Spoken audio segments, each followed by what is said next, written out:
Hello again, everybody. This is Bob Martin, the RCSubGuy, and I'm here with Logan, the RCSubKid. And this is our weekly update video here at the Nautilus dry docks. Hope you like RC submarines, because that's what we're going to be talking about mostly. What you're going to be seeing in this video, we are going to be repairing Howard's beleaguered 212 that's been through the shop about 100 times. We are going to be finishing up the repairs to a really cool Revell Type 7 in 70-second scale. We are going to finish up my new-to-me super awesome Alfa.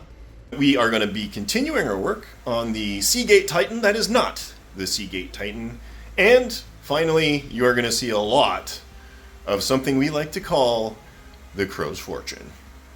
So without any further delay, let's get started.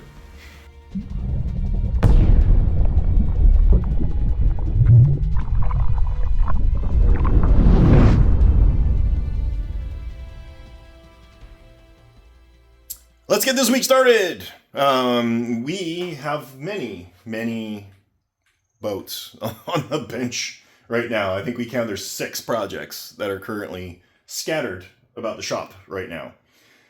We're going to start, though, by trying to clear one out. We think it's low-hanging fruit. We're going to keep our fingers crossed. That little Type 7 behaved pretty good last week. You guys saw it in the video, but we got a little bit of leaky in the cylinder, so we're just going to run out to the top secret test facility, drop it in there, pressure it up a little bit, see if we can identify any major leaks, and if not, we're just going to throw the whole thing in the pool and drive it around a little bit.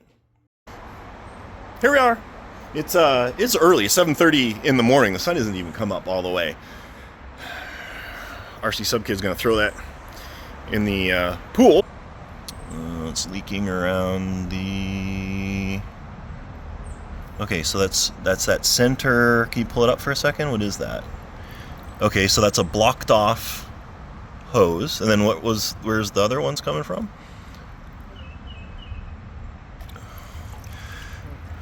That main seal and this seal. This seal. I can actually see the hole in this one. Yeah. All right. Well, we know what the problem is. Let's fix it. So Logan's gone ahead and re-goobered one of the outside of this shaft seal. So that should, in theory, be good. The other offending error place here is right here, this center thing. You see, that's a loose pin. So that's just got to get pulled out, and then what we're going to do, I don't know what happened to it, the little screw. We're going to just put a screw right in there and permanently seal up that hole right there, and that'll do away, oh, there it is, look, I stuck to the end of the magnet. And that'll do away with that. So pull that out, a little RTV around the base, screw it in, done. And in the meantime, I am working on my Alfa, which is all set up, and I'm super stoked about the new telemetry. I'm going to show that to you guys here in a little bit. But in the meantime, what I need to do is get this diplane linkage squared up. You can see it's not set properly. We're in an up position here right now, even though this is in neutral. There was at one time adjustability, but it looks like somebody throughout the course of the boat's career soldered it permanently.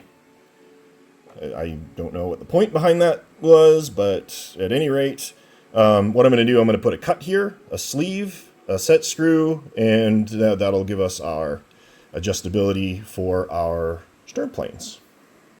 All right, I think all of the modifications to my Alfa are done. I've got the transmitter set up the way I want. I got the boat the way I got it set up I want. Let's do a 5-second tour. So let's just check the functions here. We've got... Wait, did I turn it off? So we've got rudder. We got dive planes. I should check the pitch controller. I should really check it. Yep, going in the right direction. Throttle. Forward. Reverse. This thing is going to rocket, man. I'm so stoked. And what else we got here? We've got our ballast system. We got our air pump, our vent, and our gas.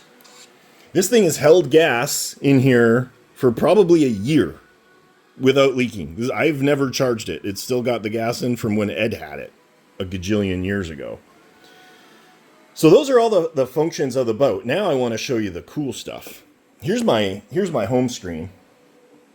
I can see on my display that the boat is at a negative 2.6 degree angle. So it's angled down, which is right. It's on the stand. It's pointed down a little bit. When I configured the stern planes, I leveled the boat, adjusted the linkage so they're all locked in. It's rolled 5.8 degrees. So as I roll the boat here, you see that moving? Pretty cool. Now, we need to show you the other stuff. Right now, it's drawing no amps. The maximum amps that it's drawn has been 2.5 amps. And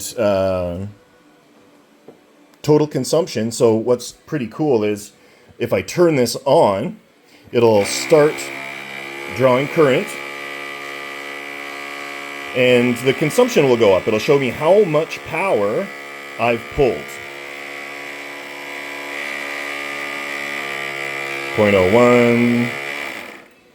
And then when I swap my batteries over, because this has two 8 amp battery packs, I can swap those over with my key fob here. When I do that, I can reset it just by flicking up, just like that. It's pretty cool. I got an instantaneous readout of voltage, and I've got a percentage showing of basically how much time I have left to run. I've got the maximum voltage set at a full charge and 0% voltage set at full battery depletion. So I probably want to stop no more than like 20% left in the battery. This one's due for a charge. We're at 57%. And there's a ton of other stuff we can do, but I'm excited about this. The other thing I've got set up are alarms. And so when my total consumption reaches 4 amps, which is half of the battery, it'll tell me. When the battery pack reaches storage voltage, it'll tell me, so I could stop, flip over, and then when I'm done, I don't need to charge the battery or discharge the battery. This is pretty cool. And then I've got an alarm for critical voltage as well. I can't say enough about these radios. I love it. I love them. They're pretty darn awesome. So next steps. What I'm basically going to do now is get the boat put back together, get the cosmetics addressed. I got to touch up some paint here in the rudder, and then I want to see if I scrape these depth markings, if I can get the white back. I don't know, I was going to see if I don't have to do that anymore. And then I'll do just some light weathering, maybe a water line, some salt streaking, get this thing kind of dressed up quickly so it's good to go for Subfest. Working on some cosmetification on the Alfa. Hit it with a little more matte black paint in the back there. That looks much better than it did before. And you'll see I got depth markings. But I didn't do those depth markings. They were there before. They were just covered with a little paint. I just had to take my little scraper majigger and scrape the paint off. And now I got my depth markings back. That was a lot less work than it would have been otherwise. So I just got to spin it around, do the same for the other side. And then I'm going to start marking out water lines and doing some streakies. All right, we got the Alfa lasered up, getting ready for some water lineage. So this is my level, by the way. Whoa, sports. I don't know why it's a sporty laser, but we got her done up. You can see it intersects the depth markings at the same point everywhere. Did some quick research, and this looks like the correct height for the water line. It's just about 2/3 of the way up the lower set of torpedo doors. So I'm going to go ahead and mask it with the masking tape, and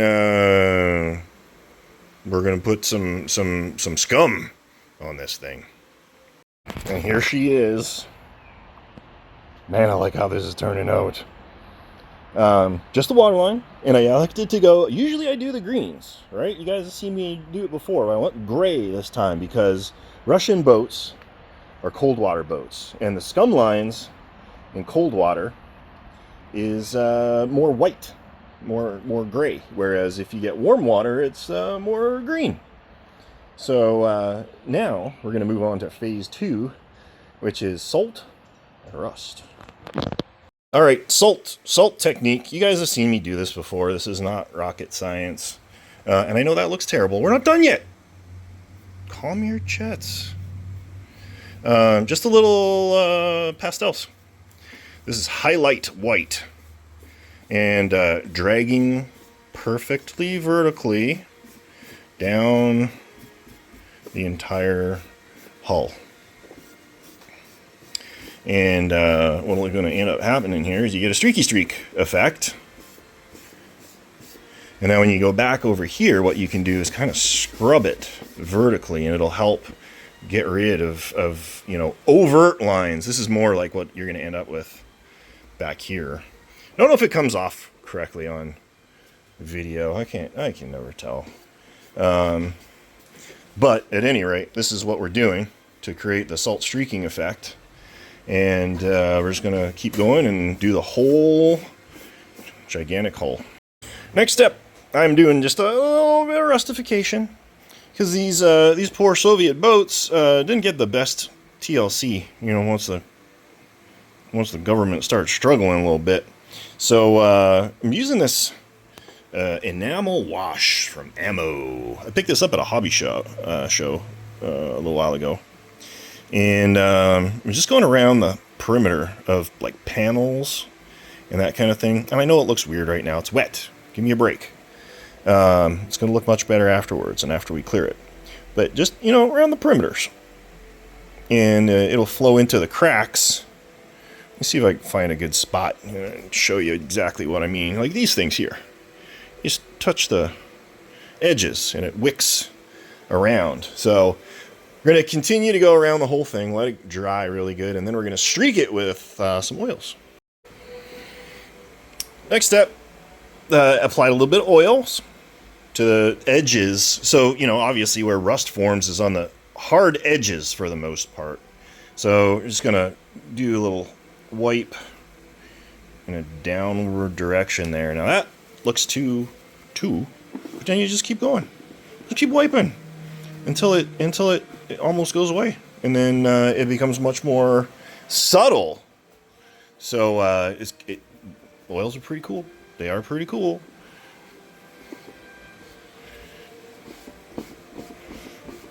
That's the process here. Process or process? I don't remember.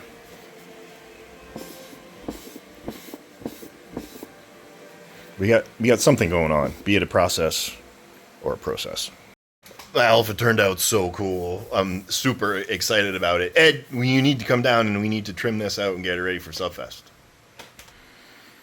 So here we go. We got all the weathering and rusting, and I got the periscopes in. This is the 2.4 gig extension antenna. And then there's also the 900 megahertz internal antenna as well. We got our nuclear hatch thing. Yeah, turned out pretty awesome. I just got to install the creepers on the back, which I've got printed and sitting over there. And this thing is going to be all done.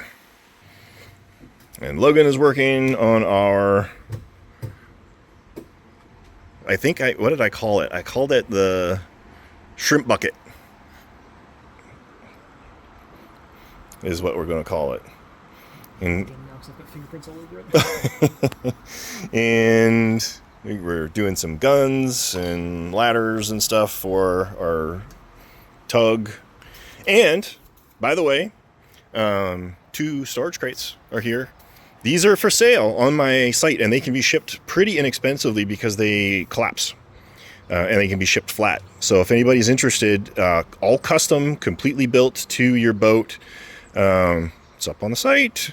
It's worthwhile investment for transporting your boat to and from the pond.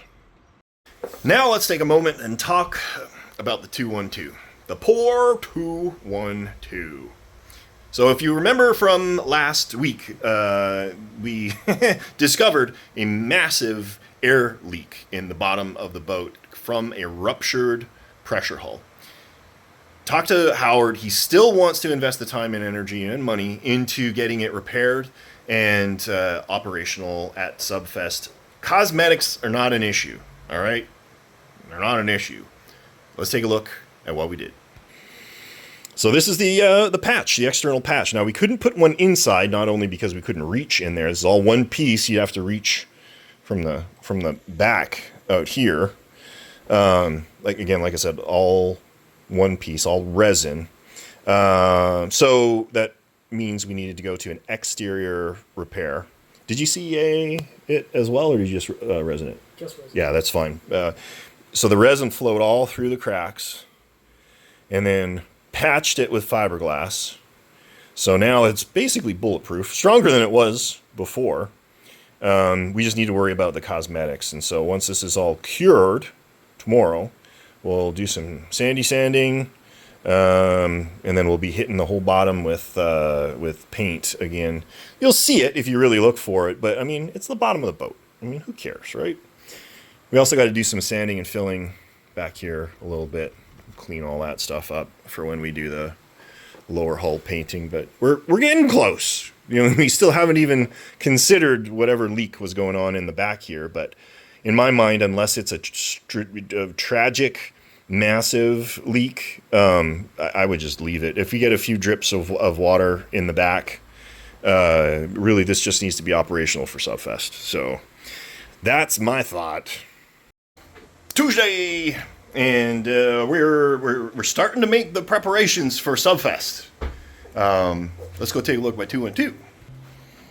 So this is the transport box that I have set up for it, and we got nice foam padding on the sides there. So hopeful that it travels the thousands and thousands of miles without damage, which it should. I just gotta drive in a sane manner, and we'll be fine. So I just got my creepers installed, my Jeepers creepers on the Alfa. So I'm going to move this out of the way right now until we have an opportunity to drop it in the pool and test it, which we should really do before Subfest. Although you can just bring it to Subfest. We got like Thursday all day to test boats. It'll be fine. It'll be fine. We just noticed something. We got Jason in his Planet shirt, and Logan is in this Planet shirt. So I had to put my Planet shirt on too. Never forget, Pluto's always going to be a planet to me, no matter what you say. We got Logan working on the tug. I really, really, really want to get it done in time for Subfest. I do. Jason is doing some sanding on Howard's 212, getting the cosmetical aspect of it a little bit higher in the echelons of prettiness. And this is the finalized repair in here. We got that layer of cloth, and now we did a secondary layer of resin over the top that is just going to seal it up and make it a little bit smoother.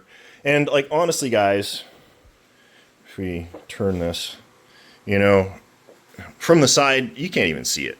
So the only time you're going to see that repair is if you get under the boat. And even now, it's way more evident than it will be once we get, you know, some paint on here. I think it's going to turn out okay. The big question mark is what's going on in the stern, where Jason is working right now. We're just going to have to see what happens. We're going to let this kick off. Oh, that's kicked off. Nice. And then put it together, throw it in the pool, and see what leaks. Because obviously something is going to. Multiple somethings.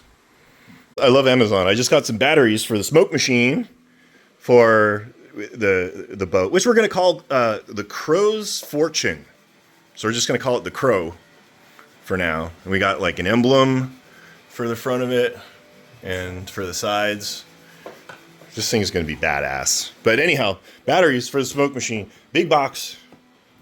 Little batteries.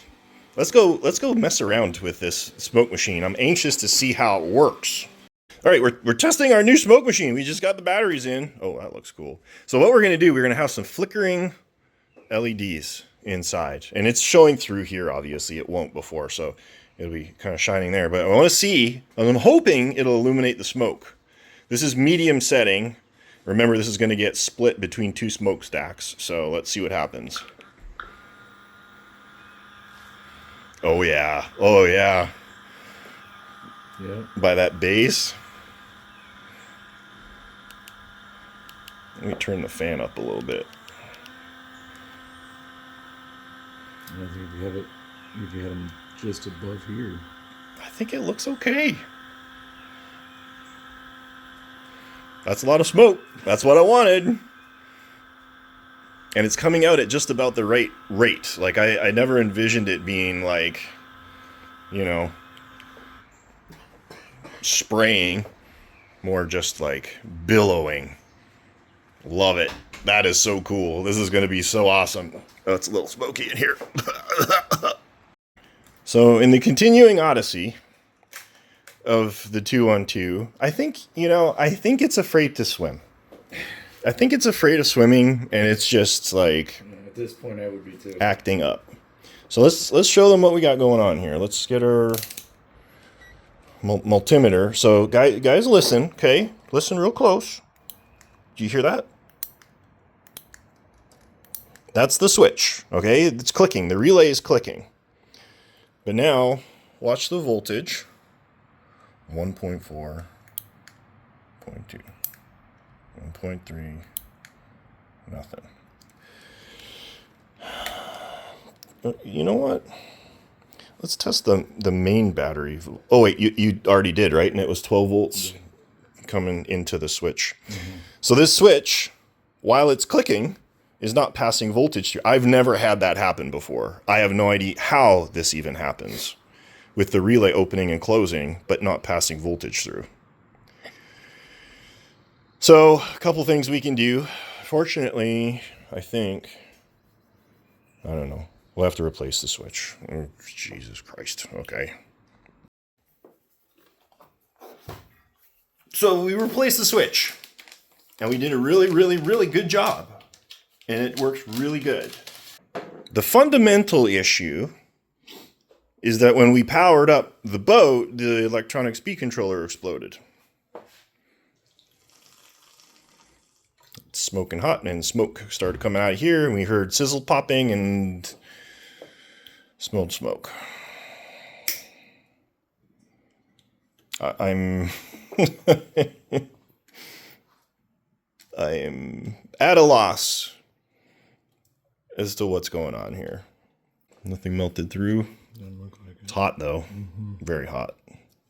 All right. Okay. All right. Okay. So in the effort of keeping with the theme, we're just going to keep throwing parts at the boat. I'm going to go get another speed controller. Fortunately, it's pretty easy to swap out. But, I mean, everything was working though. Like, right? We had it on the bench. The motor was working. Everything was working. Yeah.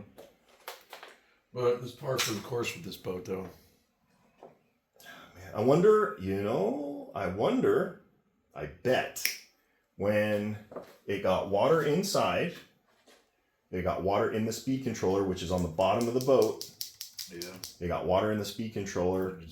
The water hit until both circuits. Yeah. All right, let's test our hypothesis here and see what's inside. An exploded speed controller. There's a lot of metal.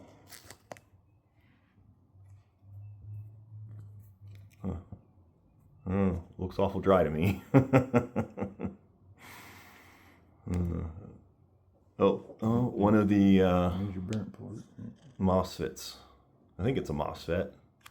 Oh, you can smell it. Exploded. As soon as you opened it. Yeah. But I don't see any dampification in there. Nothing. Huh. All right. Well, I was looking for a smoking gun, and all I got was a smoking speed controller. So Jason says he thinks we're ready for another test. I'm just over here working on the Crow a little bit, so I'm going to stand over here.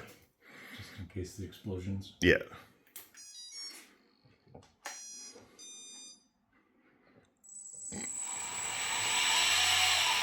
Nice. All right. Piston. Big switch. Okay. Now, one thing I want to note, Jason pointed this out. This hose came off. Latex hose and brass do not mix, people. I'm telling you that right now. See how corroded it is already. Yeah, the chemicals in the latex rubber attack the brass, or the brass attacks the chemicals in the latex rubber. I don't know, whatever. So what we're going to need to do to get this going, we're going to snip off that last 3/8 of that latex tube, and that'll get it back. Now, granted, this boat is probably who knows, 6, 8, 10 years old. I don't know.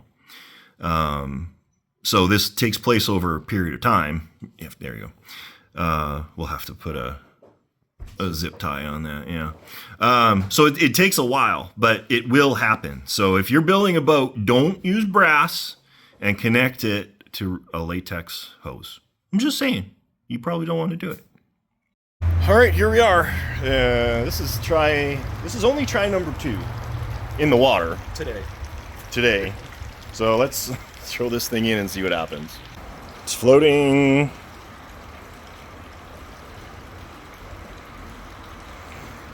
All right. Come back here, you. It's a quick little boat. All right, hold on to it. I'm gonna flick the ballast and we'll see what happens. Now, last time we had an eruption of air. I see no eruptions.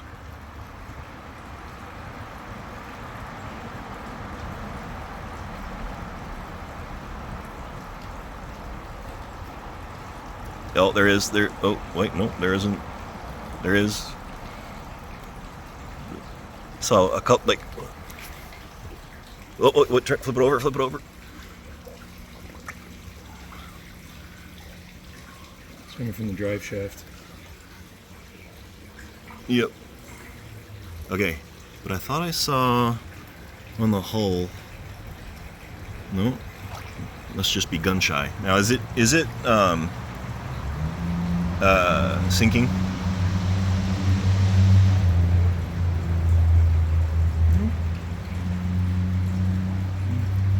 A little heavy in the back. A little heavy in the back, yeah. That's weird. Okay. The speed controller is a little bit heavier than the other one. Yeah, maybe. Couple ounces. But on the surface, it was level, so we could just put a little block of foam. You want to grab just a little block of foam, and we'll actually, Jesus, it's like leveling out. This weird ass boat. Yeah, foam. And I want you guys to notice that one of the quirks of the Angle 212 is that when the boat dives, the periscopes retract. Yeah, that's super helpful. I would honestly just disengage the hose and plug it so that they stayed up all the time. When you're submerged, you want to see the periscopes. This is really close. It's going to need just a whisper of a piece of foam in the back there. All right, yeah, just a couple small pieces of foam there. We might even need to put those like inside in the back. I don't know. It depends if we can jam it up in the upper deck there. Flip it back over again. I want to take a look at this leak in the back.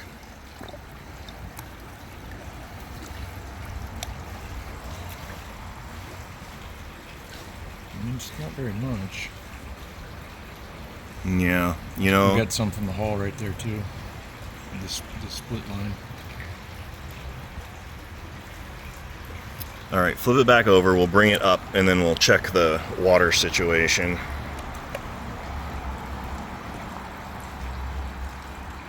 You notice how she came up by the stern, right? That's another one of the quirks of the Angle 212. Bloop, there goes the periscopes. All right, I've done some percolations on this thing. There is a small shaft seal leak. and potentially a very tiny leak around the main seal. All of this can be addressed. It's just time and money and energy, right? For what we're trying to accomplish in getting a boat that works, I think we're there. We're going to bring it to the pool. We're going to test it out, zip it around, make sure it's fully functional, get some video evidence of such, and come back. Now, with there being a small leak in there, is he going to have, you know, a teaspoon of water after he runs it for 20 minutes? Yeah. Yeah, probably. Is it going to make it problematic to take the tube out? Well, yeah, because you're losing vacuum. You're creating vacuum. Which you could get away by cycling the ballast system. But it ain't right. This is all fine. This is where we're at. And this is the only time that we have to allocate to this boat because we've got other things to do. So let's go out back where we just came from and throw it in the pool. Back out. Oh, he just like tossed it. It's on its way. Yeah. It's heading out to sea. Bye-bye. Bye, 212.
So we just cracked into it, and I kid you not, there was not one drip of water inside. I mean, granted, we weren't out there for very long, maybe 10 minutes in the water, but we were putting her through her paces, and there was no leakage.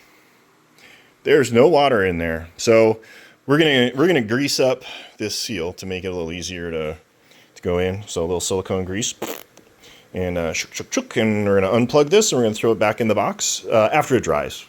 We don't want to seal it in a container with water in it. It gets a little moldy and stinky on top of being ugly. Oh, you know what else? We should throw some paint on it too. Yeah, we'll do that. But I'm happy. It works. So high off of the success with the 212, we are now going to put the Type 7 in the pool. And normally you would do this in stages. We would do it in the spa first, but we feel like living dangerously. I do. I don't know. We're going to throw it in the big pool and just blast it around, and hopefully it works. So that was short-lived. We did a little bench test on my hand. Everything was working. Pitch controller's working, rudders are working, forward diplane's working, ballast's probably working. Yeah, I can feel it. But our throttle's only working in reverse. Oh wait, now it's forward too? No. Just reverse. Just reverse. All right, back to the shop.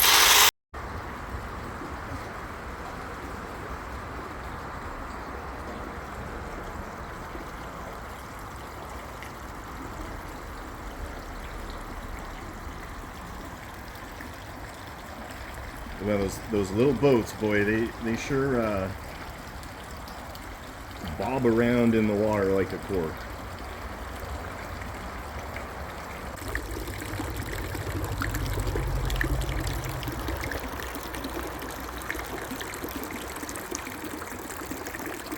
She gets up and moves, this thing.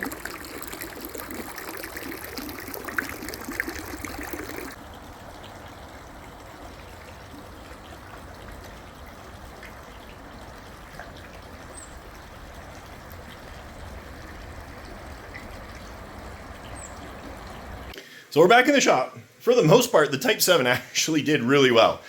There's some weird funkiness going on with whatever speed controller it is that that Stanley has in here. I think it's one of those like double tap for reverse things. But because it's reversed, the motor polarity is reversed, it's actually double tap for forward, of all things. So we think that's what's going on. It got working. It got going fine. Gets up and moves. It's ballasted a little heavy. It is. Or, no, it's because of water. It's because of water. There may have been an operational issue by yours truly in missing in cap for the test hose. So it took on a little bit of water, but it's drying out. I think everything is fine, and actually, for the most part, it behaved really well.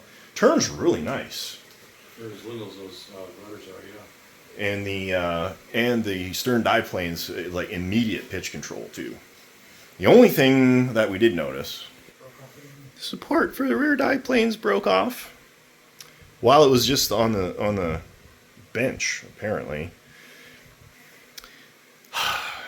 This is just me, people. These kits were never ever designed to be RC, and they're super tiny. Like, this dive plane is the size of my fingernail, and you know, these plastic parts were never designed to take stresses. If you want to mess around with them, you can, and if you treat them nicely, they'll work. But if you are a new operator, you will absolutely 100% million times bump it, drive it into the bottom of the pool, put your thumb on the railing. These are delicate, delicate kits.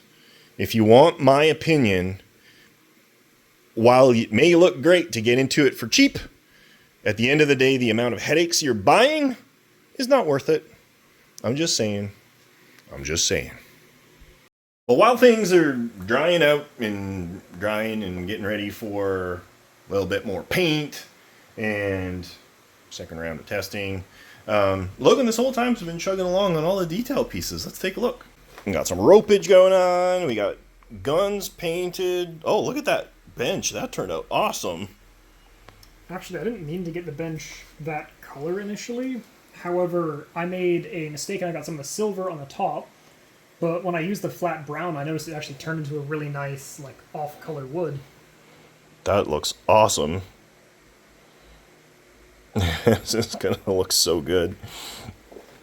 And I have been rustifying the boogers out of the boat. So the idea is the whole deck, the place that you walk on, is just rusty and rust-colored and beat up and stuff.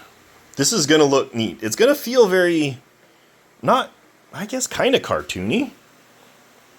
But, you know, and this, you know, this just looks all brown and rusty, but this is phase one, because I'm going to be showing you guys here in a minute my process for salt chipping, which should net a really, really cool finish on this. We'll start with this one, because this is the smallest piece and easiest to handle. Yeah, but we got the other superstructure part right here.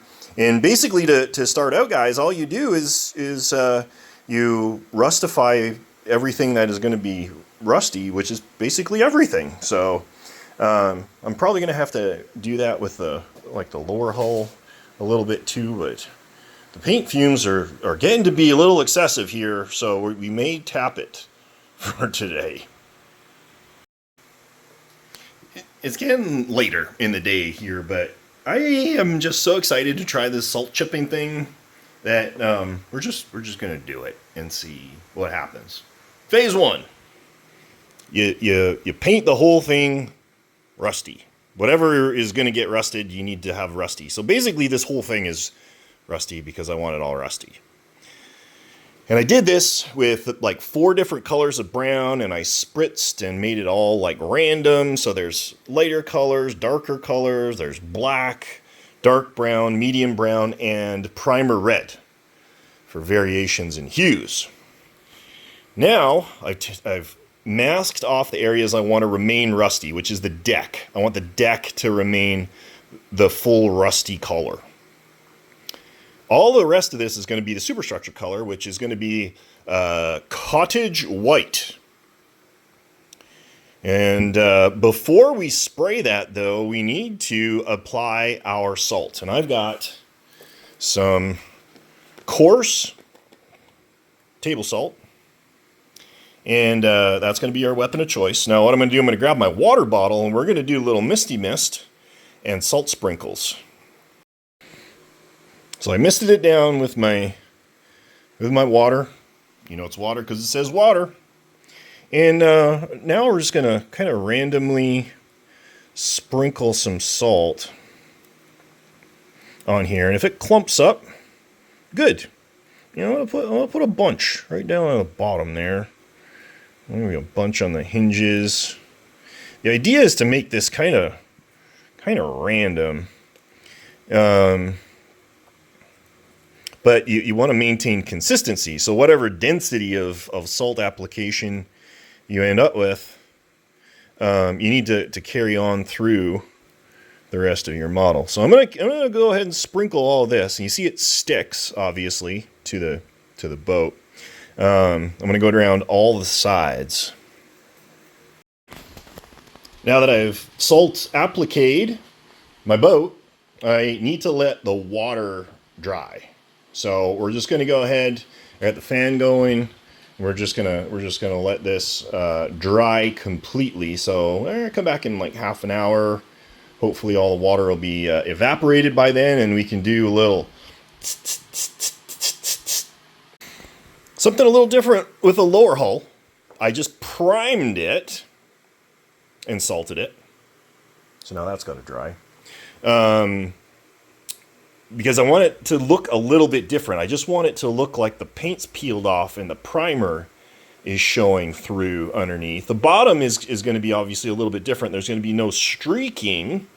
It'll just be corroding. So we're going to let this all dry off. Hit this with the red paint. It's going to be red on the lower hull, black on the upper hull. I'm going to do this side, flip it, do the other side, and we'll be in the middle of some progressives on all of this stuff. Is this dry yet? Hurry up. Well, now it's really getting late in the day, but I hosed down the model with some paint. Wheelhouse has our cottage beige or whatever the hell it's called. I'm going to let that dry, and then we're going to go on phase 2 tomorrow. And the lower hull has been retified. Same deal. Let it dry, and then we'll go back. Now, I may have gotten a little premature. There's a few water droplets in here, but the cool thing about this is the water droplets actually act in the same manner as the salt. It creates a barrier, and the paint actually dries on the outside, and when you wipe it off, it exposes the bottom. Yeah, pretty cool. So we'll see what that looks like. You know, honestly, probably didn't think this through. I should have done like a dark gray on the red and a red for the black, but we're going to make this work. It's going to look cool no matter what. We'll spritz it and make it look cool when it's done. That's all below the waterline. You can't see it anyway. It is Wednesday. It's Wednesday today. And I got in the shop early. It's 5 a.m. here right now, and I've been in the shop for about an hour. I wanted to goof around with some electronics because I'm still taken with these radios and messing around with it. Now, before we get into that, let's check out how my rusting weathering did. Lower hull, love it. I love this finish. I love it. I think it turned out really cool. So I'm excited about that. The wheelhouse, on the other hand, you can see I repainted it. Did not like the way that it turned out. The reason being, I just took the normal salt and I just sprinkled it. I think the secret is like random chunks of salt. So you smash some to get a powder. Some are like rocks. These were all like rocks. And so they ended up just kind of making it blotchy, spotty. So I hit it with some primer red again. And I'm going to go ahead and re-salt it right now. And re-spray it shortly thereafter. And we're gonna see if that works out any better. But from an electronic standpoint, I'm gonna be running the TDR10, which is a 10-channel receiver, because I want lots of capabilities of adding cool stuff. Now the boat came with a Harbor model sound module and what I assume to be like a waterproof speaker, which is actually pretty slick, if not huge. Now, the boat is, you know, it's a fantasy boat, and I had envisioned like a Steam kind of thing for it. Having said that, there's no wrong answer, because this is all just making it up as we go here. So the Harbor model sound module has diesel engine sound as well as a couple auxiliary sounds. Let's do these auxiliary sounds first. Yeah, a bell. I think that'd be cool. We can do a bell. Yeah, air horn. Sure. Two different kinds of horns.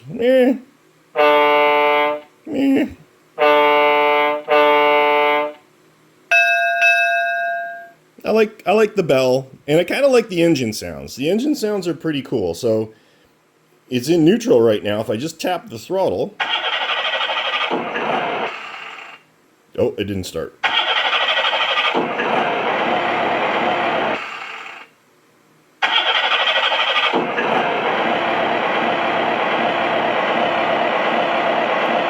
So now we've got engine sounds, and it's proportional to throttle.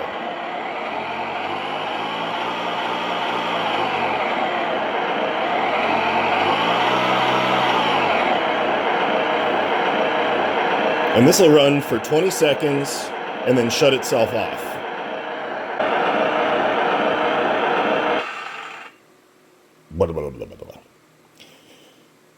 I think I'm going to use it. I mean, I've got it. It's free. It's not that hard. I've already got it set up. So it's no problem. We'll just do it. We can start messing around with the other stuff too. I want swiveling guns, rudders, bow thrusters. Yeah, so I'm going to start setting up my channel assignments and everything, and basically start thinking through the electronics and controlling this bad boy. So I just took my salt, and I'm just going to use this. I'm gonna crush and roll, but leave some chunks. I'm not going to pulverize it.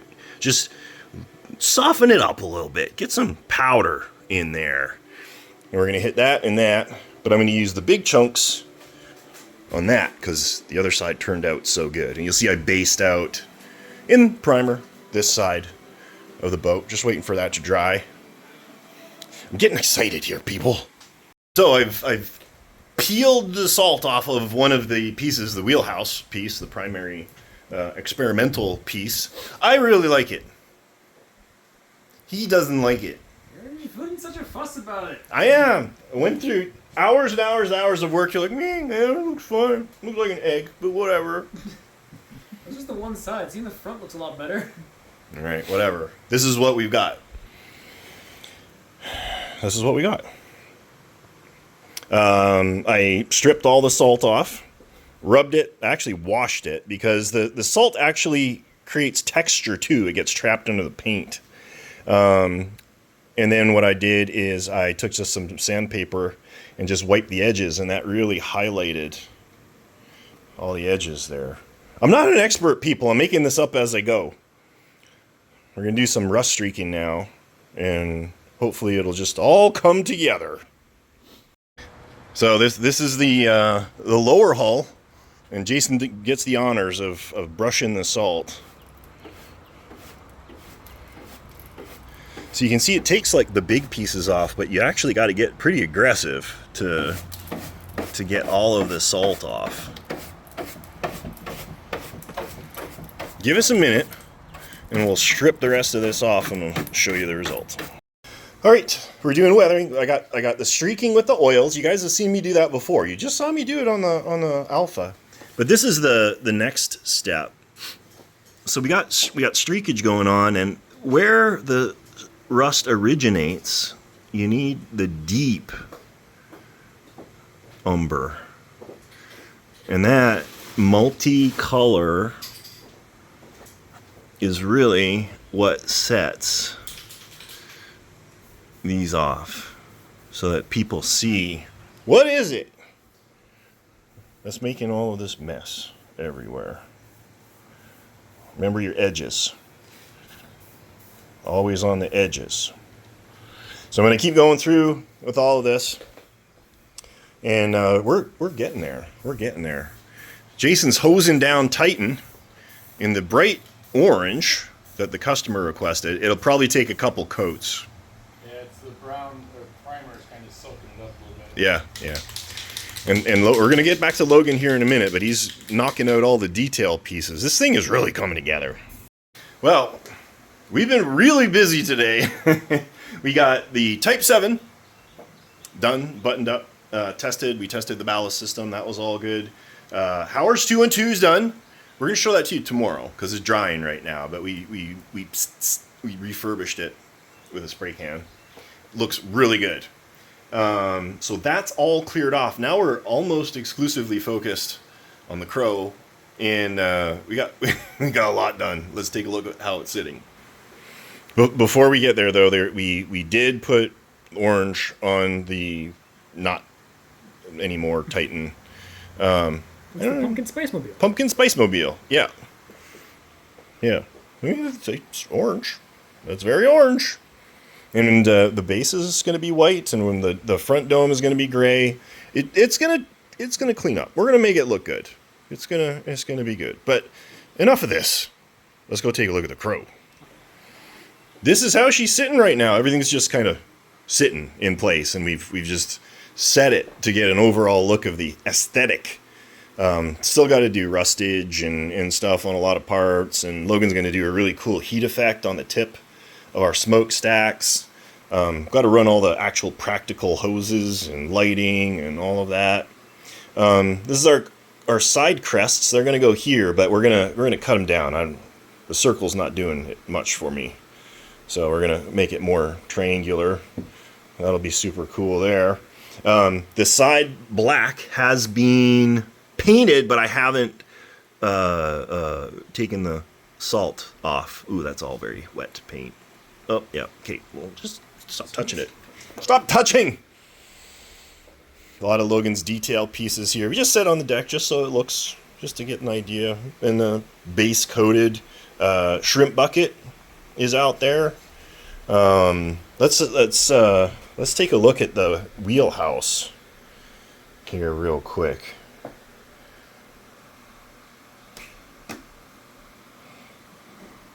So this is Logan's dude. His name is George in our little world, and what an awesome job. He looks somewhat concerned. Did we figure out why he's concerned? I think the last thing I had going was that he had this guy sitting right behind him. Should be only a slight cause for concern. You'd be a little alarmed, I guess. That's a tall orc now that I look at it. Yeah. He's hunched over, but he's still got like 2 steps on him, and this guy's completely lording over him. I'd like to see him outside. I don't know. Maybe can we put it? Look, he could fit on this step right here. Oh yeah, that'll work. Getting ready to go up and shoot the harpoon, or something. Yeah, the poon gun. The poon. So we're making good progress here, right? Everything is sticky. We've been plowing through. We're not allowing paint to dry. Our hands are covered in paint.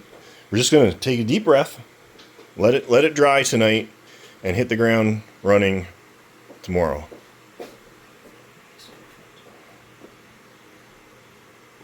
Yes. Oh yeah. All right, boys and girls, it's Thursday today, and you know what day that is? Garbage day. We got our garbage bin out already. We're on top of things today.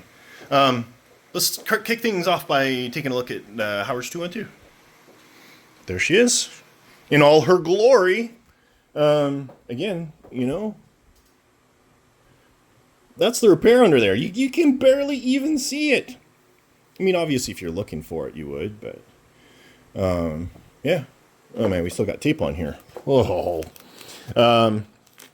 it turned out fine. Turned out really good. And from a performance perspective, I think this little guy is going to do Howard proud at the pond. Of course, now that I'm saying that, probably put it in the water and explode, but we will jump that bridge when we get to it. Ugh. Okay, stay there. Fine, whatever.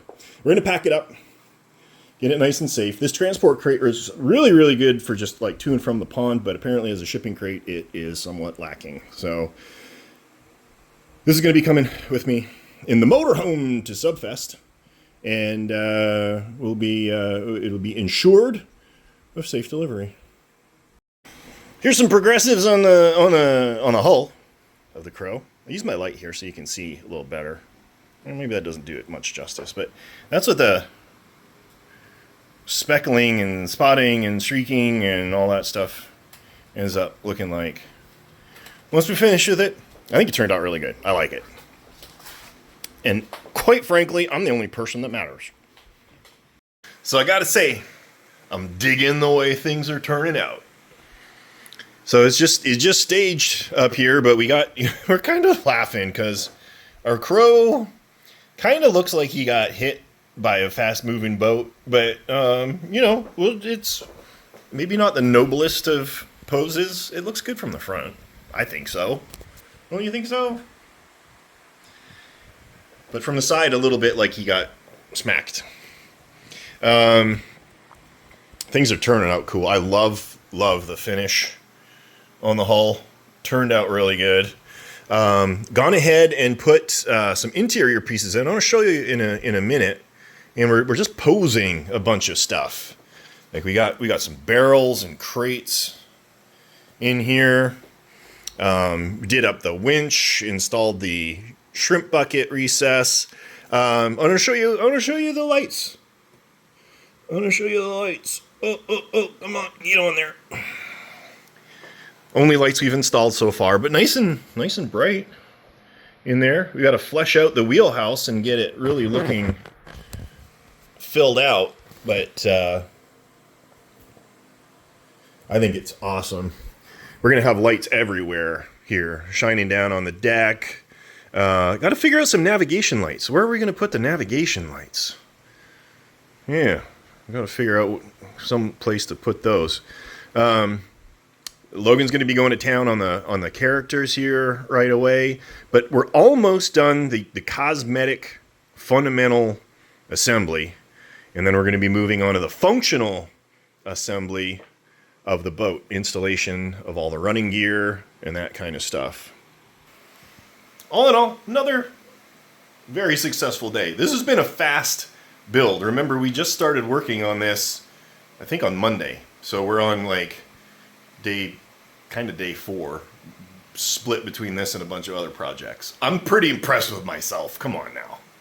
I actually just got one more thing that I want to show you guys. You got a sneak preview of it. It'll be listed hopefully next week. If you're a fan of the Disney Nautilus, you may be interested. This is a model of the Disney Nautilus in 1/77 scale. I did not put this together. This was another individual that put this together, and he asked me to sell it for him. And he did a really credible job. I'll have all the photos and everything up on the listing, but it does have LED lighting, and we're just undertaking a little bit of repairs from the shipping damage that happened, and I'm putting in brand new, super accurate propeller. So if you want a fully built Disney Nautilus, hit me up. We'll see if we can hook you up. It's Friday, and you missed all the action. We basically worked all day just on the Crow. We're going to give you a little tour here right away. Let's take a close look at it. So this was a lot of just painting and lighting. That's what we did today. So we got our harpoon in the front there. All of our lights in the wheelhouse. We added the control levers for the engines. The ship's telegraph. We've got a fantasy GPS system up on the top deck there. A floodlight shining down on the upper deck. We got port and starboard nav lights, which actually turned out really cool. Logan, look at that job that he did on our little dwarven engineer guy. So cool. And railings. Lots and lots of railings going on. And Logan finished up our guns. These are both going to get mounted in the back, and they're going to be swiveling, controllable from the transmitter. And we got our shrimp bucket done. Look how cool that is. You know what we should try and do is see if we can grab the LED light, and we're going to light this up. Because what we're going to do, put a light in the bottom of the recess there, and it's going to shine up through the bottom, because he was printed clear. And all of the lights will light up in the shrimp bucket. Winch is all done. I got a little work area for the engineer back there too. So this is super cool. I'm excited because I guess maybe starting on Monday we'll be basically ready to start installing the running gear on this thing. I almost forgot, our smokestacks weren't on there before, so I put some smokestacks up there, and we decided we are going to use our skiff that Logan did instead of the crane. The crane made this look too like real, you know what I mean? With the air skiff on the back, it now it looks fantasy. So we'll paint all that stuff up, and we'll make some kind of a hold down, strap down scenario. It's looking so cool. I love it. And then let's get some light in the shrimp bucket like we were planning on doing. So there we go. We got LED light in our shrimp bucket. And it's just gonna, like I said, that light is just gonna go right in the bottom there where it lines up, so you can still remove the shrimp bucket if you need to. Yeah, look at the little brass prop in the back. Forgot maybe to show people that. It's so cool.